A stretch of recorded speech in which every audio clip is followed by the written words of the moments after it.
എല്ലാ പ്രിയപ്പെട്ട പ്രേക്ഷകർക്കും നമസ്കാരം. നമ്മുടെ ചാനലിലെ പുതിയൊരു വീഡിയോയിലേക്ക് എല്ലാവർക്കും സ്വാഗതം. നമ്മുടെ ജീവിതത്തിൽ ചില ആളുകൾ വളരെ സ്നേഹത്തോടെ സംസാരിക്കും, വളരെ കരുതലോടെ നമ്മളോട് ഇടപെടും. അവരുടെ വാക്കുകൾ കേൾക്കുമ്പോൾ അവർ നമ്മുടെ ഏറ്റവും വലിയ പ്രിയപ്പെട്ടവരാണ് എന്നുപോലും നമുക്ക് തോന്നാം. എന്നാൽ എല്ലാ പുഞ്ചിരികൾക്കും പിന്നിൽ ആത്മാർത്ഥത ഉണ്ടാകണമെന്നില്ല. എല്ലാ മധുര വാക്കുകൾക്കും പിന്നിൽ നന്മയുണ്ടാകണമെന്നില്ല. ചിലപ്പോൾ ഒരു മനുഷ്യന്റെ യഥാർത്ഥ ഉദ്ദേശം അവൻ ചോദിക്കുന്ന ചോദ്യങ്ങളിലൂടെയാണ് പുറത്തു വരുന്നത്. ഇന്ന് ഞാൻ നിങ്ങളോട് പറയാൻ പോകുന്നത് വളരെ പ്രധാനപ്പെട്ട ഒരു വിഷയത്തെക്കുറിച്ചാണ്. ജീവിതത്തിൽ നമ്മൾ ദിവസവും കേൾക്കുന്ന ചില ചോദ്യങ്ങളുണ്ട്. ആ ചോദ്യങ്ങൾ കേൾക്കുമ്പോൾ സാധാരണ ചോദ്യങ്ങളാണെന്ന് തോന്നും. പക്ഷേ അവയ്ക്ക് പിന്നിൽ മറഞ്ഞിരിക്കുന്ന ഉദ്ദേശങ്ങൾ പലപ്പോഴും നമ്മൾ തിരിച്ചറിയാറില്ല. ആചാര്യ ചാണക്യൻ പറഞ്ഞിട്ടുള്ളത്, ഒരു മനുഷ്യനെ മനസ്സിലാക്കണമെങ്കിൽ അവൻ്റെ വാക്കുകൾ ശ്രദ്ധിക്കണം എന്നതാണ്. കാരണം മനസ്സിൽ ഒളിഞ്ഞിരിക്കുന്ന കാര്യങ്ങൾ പലപ്പോഴും വാക്കുകളിലൂടെ പുറത്തു വരും. ജ്യോതിഷ ശാസ്ത്രത്തിലും ഇതേ കാര്യം പറയുന്നുണ്ട്. ചില ഗ്രഹസ്ഥാനങ്ങൾ ഒരു വ്യക്തിയെ വളരെ ബുദ്ധിപരമായി മറ്റുള്ളവരെ ഉപയോഗിക്കാൻ പ്രേരിപ്പിക്കും. ചിലർ നേരിട്ടാക്രമിക്കില്ല, പകരം വാക്കുകളുടെ വലയത്തിൽ കൊടുക്കും. നമ്മൾ അറിയാതെ അവരുടെ കളികളിലെ ഒരു ഭാഗമാകും. അവർ നമ്മെ കുടുക്കും അവരുടെ വാക്കുകളിലൂടെ. പിന്നീട് പ്രശ്നങ്ങൾ ഉണ്ടാകുമ്പോൾ നമ്മൾ ചിന്തിക്കും, ഞാൻ എന്തുകൊണ്ടാണ് അങ്ങനെ പറഞ്ഞത്, എന്തുകൊണ്ടാണ് അങ്ങനെ വിശ്വസിച്ചത് എന്ന്. പ്രിയപ്പെട്ടവരെ, ഇന്നത്തെ ഈ വീഡിയോയിൽ ഞാൻ നിങ്ങളുമായി പങ്കുവയ്ക്കുവാൻ പോകുന്നത് അത്തരത്തിലുള്ള 5 പ്രധാന ചോദ്യങ്ങളെ കുറിച്ചാണ്. ജീവിതത്തിൽ ഒരിക്കലെങ്കിലും നിങ്ങൾ ഈ ചോദ്യങ്ങൾ കേട്ടിട്ടുണ്ടാകും, ഒരുപക്ഷെ പലതവണ കേട്ടിട്ടുണ്ടാകും. എന്നാൽ ഇന്നു മുതൽ ആ ചോദ്യങ്ങൾ കേൾക്കുമ്പോൾ നിങ്ങളുടെ കാഴ്ചപ്പാട് മാറും. ആദ്യത്തെ ചോദ്യം, നീ എൻ്റെ സ്ഥാനത്താണെങ്കിൽ എന്ത് ചെയ്യും? ഇത് കേൾക്കുമ്പോൾ വളരെ സാധാരണമായ ഒരു ചോദ്യം പോലെ തോന്നും. കാരണം സഹായം ചോദിക്കുന്ന ഒരാളുടെ ശബ്ദമാണ് നമ്മൾ കേൾക്കുന്നത്. ഒരു സുഹൃത്ത്, ഒരു ബന്ധു, ഒരു സഹപ്രവർത്തകൻ, അല്ലെങ്കിൽ ജീവിത പങ്കാളി പോലും ഈ ചോദ്യം ചോദിച്ചേക്കാം. ആദ്യ നോട്ടത്തിൽ ഇത് വിശ്വാസത്തിന്റെ അടയാളമാണെന്ന് തോന്നും. നിന്റെ അഭിപ്രായത്തിന് ഞാൻ വില കൊടുക്കുന്നു എന്നൊരു ഭാവം ഈ ചോദ്യത്തിൽ കാണാം. പക്ഷെ ഒരു നിമിഷം ചിന്തിച്ചു നോക്കൂ. ഒരു തീരുമാനം എടുക്കേണ്ടത് അവരുടെ ജീവിതത്തെക്കുറിച്ചാണ്. അതിന്റെ ഫലങ്ങൾ അനുഭവിക്കേണ്ടതും അവരാണ്. എന്നിട്ടും ആ തീരുമാനത്തിന്റെ ഉത്തരവാദിത്വം അവർ നിങ്ങളുടെ മേൽ വയ്ക്കുകയാണ്. കാരണം പിന്നീട് എന്ത് സംഭവിച്ചാലും അവർക്ക് പറയാൻ ഒരു വാചകം കിട്ടും, അത് നീ പറഞ്ഞത് കൊണ്ടാണ് ഞാൻ ചെയ്തത്. ഇവിടെയാണ് യഥാർത്ഥ കെണി. ആചാര്യ ചാണക്യൻ പറയുന്നത്, സ്വന്തം ജീവിതത്തിന്റെ ഉത്തരവാദിത്വം ഏറ്റെടുക്കാൻ കഴിയാത്തവർ മറ്റുള്ളവരുടെ ബുദ്ധിയെ ആശ്രയിച്ച് ജീവിക്കാൻ ശ്രമിക്കുമെന്നാണ്. അവർക്കൊരു ഉപദേശം വേണമെന്നില്ല, അവർക്ക് വേറൊരാളെ കുറ്റപ്പെടുത്താനുള്ള ഒരു അവസരമാണ് വേണ്ടത്. ഇന്ന് പലരുടെയും ജീവിതത്തിൽ സംഭവിക്കുന്ന പ്രശ്നങ്ങളുടെ ഒരു കാരണം ഇതാണ്. അവർ സ്വന്തം തീരുമാനങ്ങൾ എടുക്കുന്നില്ല, മറ്റുള്ളവരെ കൊണ്ട് തീരുമാനിപ്പിക്കുന്നു. പിന്നെ ഫലം മോശമായാൽ കുറ്റം മുഴുവൻ ആ വ്യക്തിയുടെ മേൽ ചുമത്തുന്നു. ജ്യോതിഷപരമായി നോക്കുമ്പോൾ ബുധനും രാഹുവും പ്രതികൂലമായി പ്രവർത്തിക്കുന്ന ചില സാഹചര്യങ്ങളിൽ ഇത്തരത്തിലുള്ള പ്രവണത കാണാം.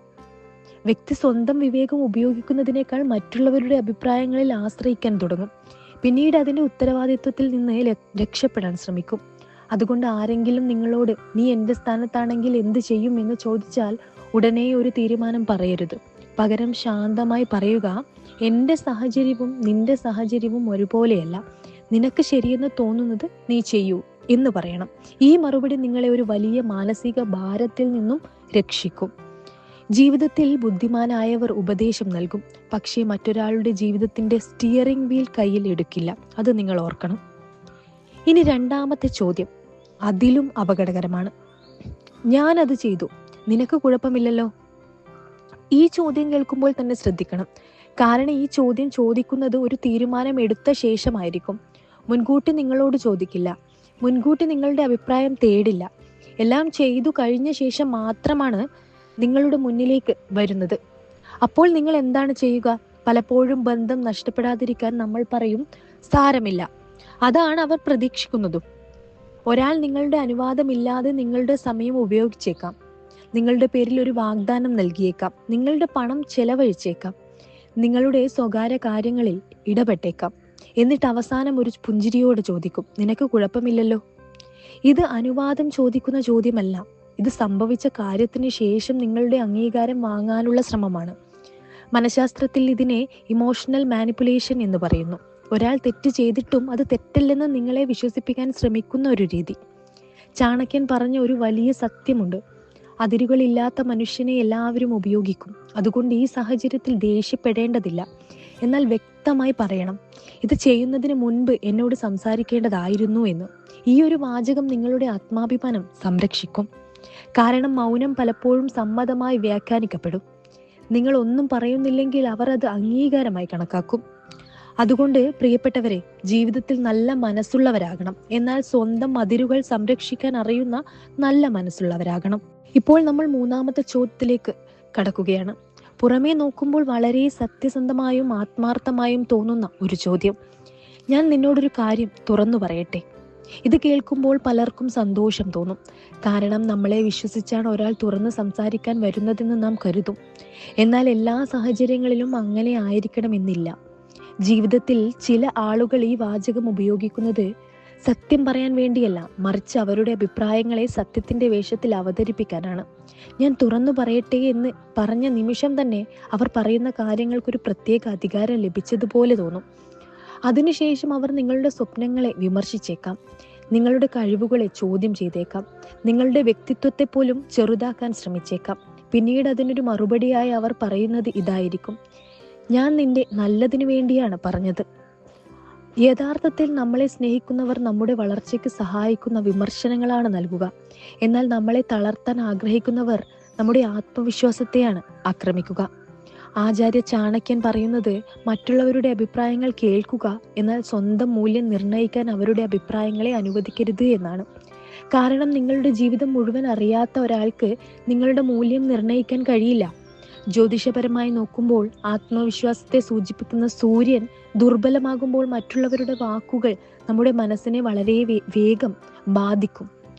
ഒരാളുടെ ഒരു നെഗറ്റീവ് അഭിപ്രായം, ആ ഒരു അഭിപ്രായം പോലും ദിവസങ്ങളോളം നമ്മളെ അലട്ടും. അതുകൊണ്ട് ആരെങ്കിലും ഞാൻ തുറന്നു പറയട്ടെ എന്ന് ചോദിക്കുമ്പോൾ ഉടനെ സമ്മതിക്കേണ്ടതില്ല. പകരം ശാന്തമായി ചോദിക്കുക, ഏത് വിഷയത്തെക്കുറിച്ചാണ്? ഈ ഒരു ചോദ്യം തന്നെ പലരുടെയും യഥാർത്ഥ ഉദ്ദേശം പുറത്തു കൊണ്ടുവരും. കാരണം ആത്മാർത്ഥമായ ഉപദേശം നൽകുന്നവർക്ക് അവരുടെ ഉദ്ദേശം വിശദീകരിക്കാൻ മടിയുണ്ടാകില്ല. എന്നാൽ മറ്റൊരാളെ വേദനിപ്പിക്കാനാണ് ഉദ്ദേശമെങ്കിൽ അവർ അവിടെ തന്നെ പതറും. ഇനി നാലാമത്തെ ചോദ്യത്തിലേക്ക് വരാം. ഇത് നിന്നോട് ആരാണ് പറഞ്ഞത്? ഈ ചോദ്യം പലപ്പോഴും ഒരു വ്യക്തി തെറ്റിൽ പിടിക്കപ്പെടുമ്പോഴാണ് ഉയരുന്നത്. നിങ്ങളൊരു കാര്യത്തെക്കുറിച്ച് വ്യക്തമായ തെളിവുകളോട് സംസാരിക്കുമ്പോൾ അവരുടെ ശ്രദ്ധ തെറ്റിൽ നിന്ന് മാറ്റാനാണ് അവർ ശ്രമിക്കുന്നത്. ഒരു നിമിഷം ശ്രദ്ധിച്ചു നോക്കൂ. അവർ ചെയ്ത കാര്യം ശരിയാണോ തെറ്റാണോ എന്ന് വിശദീകരിക്കുന്നതിന് പകരം വിവരം നിങ്ങൾക്ക് എവിടെ നിന്നാണ് കിട്ടിയതെന്ന് അന്വേഷിക്കാൻ തുടങ്ങും. എന്തുകൊണ്ടാണ് അങ്ങനെ? കാരണം സത്യത്തെ നേരിടുന്നതിനേക്കാൾ സത്യം പറഞ്ഞ വ്യക്തിയെ കണ്ടെത്തുകയാണ് അവർക്ക് എളുപ്പം. ഇത് വളരെ പഴയ ഒരു തന്ത്രമാണ്. രാജ്യഭരണത്തെക്കുറിച്ച് സംസാരിക്കുമ്പോൾ ചാണക്യൻ പലതവണ പറഞ്ഞിട്ടുള്ള ഒരു കാര്യമുണ്ട്: ബുദ്ധിമാനായ ഭരണാധികാരി സന്ദേശവാഹകനെ ശിക്ഷിക്കില്ല, സന്ദേശത്തിന്റെ സത്യാവസ്ഥയാണ് പരിശോധിക്കുക. ജീവിതത്തിലും അതുതന്നെയാണ്. ആരാണ് പറഞ്ഞത് എന്നല്ല പ്രധാനമായത്, പറഞ്ഞത് സത്യമാണോ എന്നതാണ് പ്രധാനപ്പെട്ട കാര്യം. കാരണം ഉറവിടത്തെ ആക്രമിക്കുന്നത് സത്യത്തെ ഇല്ലാതാക്കില്ല. നിങ്ങൾക്ക് ഒരു കാര്യം അറിയാൻ കഴിഞ്ഞാൽ അത് പറഞ്ഞ വ്യക്തിയുടെ പേര് സംരക്ഷിക്കേണ്ടത് നിങ്ങളുടെ ഉത്തരവാദിത്വമാണ്. വിശ്വാസം എന്നത് മനുഷ്യബന്ധങ്ങളുടെ അടിത്തറയാണ്. വിശ്വാസത്തെ സംരക്ഷിക്കാൻ കഴിയാത്ത ഒരാൾക്ക് ദീർഘകാല ബന്ധങ്ങൾ നിലനിർത്താൻ കഴിയില്ല. അതുകൊണ്ട് ഈ സാഹചര്യത്തിൽ പറയേണ്ട മറുപടി വളരെ ലളിതമാണ്: ആരാണ് പറഞ്ഞത് എന്നല്ല വിഷയം, ഞാൻ പറഞ്ഞത് ശരിയാണോ അല്ലയോ എന്നതാണ് പ്രധാനം. ഈ മറുപടി സംഭാഷണത്തെ യഥാർത്ഥ വിഷയത്തിലേക്ക് തിരിച്ചു കൊണ്ടുവരും. ഇനി ഏറ്റവും ശക്തമായ ചോദ്യത്തിലേക്ക് വരാം. നിനക്കെന്നെ വിശ്വാസമില്ലേ? ഈ ചോദ്യം കേൾക്കുമ്പോൾ പലരും ഉടനെ വഴങ്ങിപ്പോകും. കാരണം ഈ ചോദ്യത്തിൽ വികാരങ്ങളുടെ സമ്മർദ്ദമുണ്ട്, ബന്ധത്തിന്റെ സമ്മർദ്ദമുണ്ട്, സ്നേഹത്തിന്റെ സമ്മർദ്ദമുണ്ട്. നമ്മൾ ഉടനെ പറയും, ഉണ്ട്, എനിക്ക് വിശ്വാസമുണ്ട്.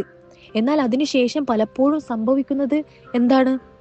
ആ വിശ്വാസത്തെ ഉപയോഗിച്ച് നമ്മളെ നിയന്ത്രിക്കാൻ ശ്രമങ്ങൾ തുടങ്ങും. യഥാർത്ഥത്തിൽ വിശ്വാസം ചോദിച്ചു വാങ്ങേണ്ട ഒന്നല്ല, അത് സമ്പാദിക്കേണ്ട ഒന്നാണ്. ഒരു വ്യക്തിയുടെ വാക്കുകളല്ല, പ്രവൃത്തികളാണ് വിശ്വാസം സൃഷ്ടിക്കുന്നത്. സൂര്യൻ ഓരോ ദിവസവും ഉദിക്കുമെന്ന് നമ്മൾ വിശ്വസിക്കുന്നത് അവൻ വാഗ്ദാനം ചെയ്തതുകൊണ്ടല്ല, ഓരോ ദിവസവും അത് സംഭവിക്കുന്നത് കൊണ്ടാണ്. അതുപോലെ മനുഷ്യരുടെ കാര്യത്തിലും വാക്കുകൾ കേട്ട് വിശ്വസിക്കരുത്, പ്രവൃത്തികൾ നോക്കി വിശ്വസിക്കുക. ജ്യോതിഷശാസ്ത്രം പറയുന്നത് ശനിഗ്രഹം മനുഷ്യന്റെ യഥാർത്ഥ സ്വഭാവം സമയത്തിലൂടെ വെളിപ്പെടുത്തുമെന്നാണ്.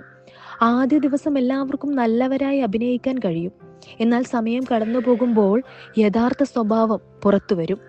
അതുകൊണ്ട് വിശ്വാസം നൽകുമ്പോൾ വിവേകവും നൽകണം. സ്നേഹിക്കുമ്പോൾ ജാഗ്രതയും വേണം. സഹായിക്കുമ്പോൾ അതിരുകളും വേണം. ഇപ്പോൾ ഈ വീഡിയോയുടെ ഏറ്റവും പ്രധാനപ്പെട്ട സന്ദേശത്തിലേക്ക് വരാം. ജീവിതത്തിൽ നമ്മളെ വഞ്ചിക്കുന്നത് പലപ്പോഴും വലിയ ശത്രുക്കളല്ല, നമ്മൾ ശ്രദ്ധിക്കാതെ പോകുന്ന ചെറിയ വാക്കുകളാണ്. ഒരു തെറ്റായ മറുപടിയാണ്, ഒരു ആലോചനയില്ലാത്ത തീരുമാനമാണ്, ഒരു നിമിഷത്തെ വികാരമാണ്. ഇവയൊക്കെയാണ് പിന്നീട് വലിയ പ്രശ്നങ്ങൾക്ക് കാരണമാകുന്നത്. അതുകൊണ്ട് ആരെങ്കിലും നിങ്ങളോട് ഒരു ചോദ്യം ചോദിക്കുമ്പോൾ ഉടനെ മറുപടി പറയരുത്. കുറച്ച് നിമിഷങ്ങൾ നിശബ്ദരാകൂ. ആ ചോദ്യം എന്തിനാണ് ചോദിക്കുന്നത് എന്ന് ചിന്തിക്കൂ. അവർക്ക് നിങ്ങളുടെ ഉപദേശം വേണോ? നിങ്ങളുടെ സമ്മതം വേണോ? നിങ്ങളുടെ വിശ്വാസം വേണോ? അതോ നിങ്ങളുടെ മേൽ ഉത്തരവാദിത്വം ചുമത്താനാണോ ശ്രമം? ഈ തിരിച്ചറിവ് ജീവിതത്തെ മാറ്റിമറിക്കും. പ്രിയപ്പെട്ടവരെ, ആചാര്യ ചാണക്യന്റെ ജ്ഞാനം ഇന്നും പ്രസക്തമാകുന്നത് മനുഷ്യ സ്വഭാവം അധികം മാറിയിട്ടില്ലാത്തത് കൊണ്ടാണ്. കാലം മാറി, സാങ്കേതിക വിദ്യ മാറി, ജീവിത രീതികൾ മാറി. പക്ഷേ മനുഷ്യരുടെ ഉദ്ദേശങ്ങളും സ്വാർത്ഥതകളും തന്ത്രങ്ങളും ഇന്നും പഴയതുപോലെ തന്നെ തുടരുന്നു. അതുകൊണ്ട് എല്ലാ വാക്കുകളും വിശ്വസിക്കരുത്. എല്ലാ പുഞ്ചിരികളും ആത്മാർത്ഥമാണെന്ന് കരുതരുത്. എല്ലാ ചോദ്യങ്ങൾക്കും ഉടൻ മറുപടി നൽകുകയും ചെയ്യരുത്. ബുദ്ധിമാനായ മനുഷ്യൻ സംസാരിക്കുന്നതിന് മുൻപ് ചിന്തിക്കും. വികാരങ്ങൾക്ക് മുമ്പ് വിവേകത്തെ കേൾക്കും. മറ്റുള്ളവരുടെ വാക്കുകളേക്കാൾ അവരുടെ പ്രവൃത്തികളെ നിരീക്ഷിക്കും. ഓർക്കുക, നിങ്ങളുടെ സമാധാനം നിങ്ങളുടെ കൈകളിലാണ്. നിങ്ങളുടെ തീരുമാനങ്ങൾ നിങ്ങളുടെ ഉത്തരവാദിത്വമാണ്. നിങ്ങളുടെ ജീവിതത്തിന്റെ നിയന്ത്രണം ഒരിക്കലും മറ്റൊരാളുടെ കൈകളിൽ ഏൽപ്പിക്കരുത്. ചിന്തിച്ച് സംസാരിക്കുക, ജാഗ്രതയോടെ വിശ്വസിക്കുക, വിവേകത്തോടെ ജീവിക്കുക.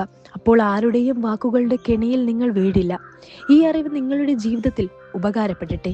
ഈശ്വരൻ നിങ്ങളെ അനുഗ്രഹിക്കട്ടെ. ഇത്രയുമാണ് ഇന്നത്തെ ഈ വീഡിയോയിലൂടെ എനിക്ക് നിങ്ങളുമായി പങ്കുവയ്ക്കുവാനുള്ളത്. ഈ ഒരു വീഡിയോ ഇഷ്ടമായാൽ തീർച്ചയായും ലൈക്ക് ചെയ്യുക. അതുപോലെ തന്നെ നിങ്ങളുടെ വിലയേറിയ കമൻറ്റുകൾ കമൻറ്റ് ബോക്സിൽ എഴുതുക.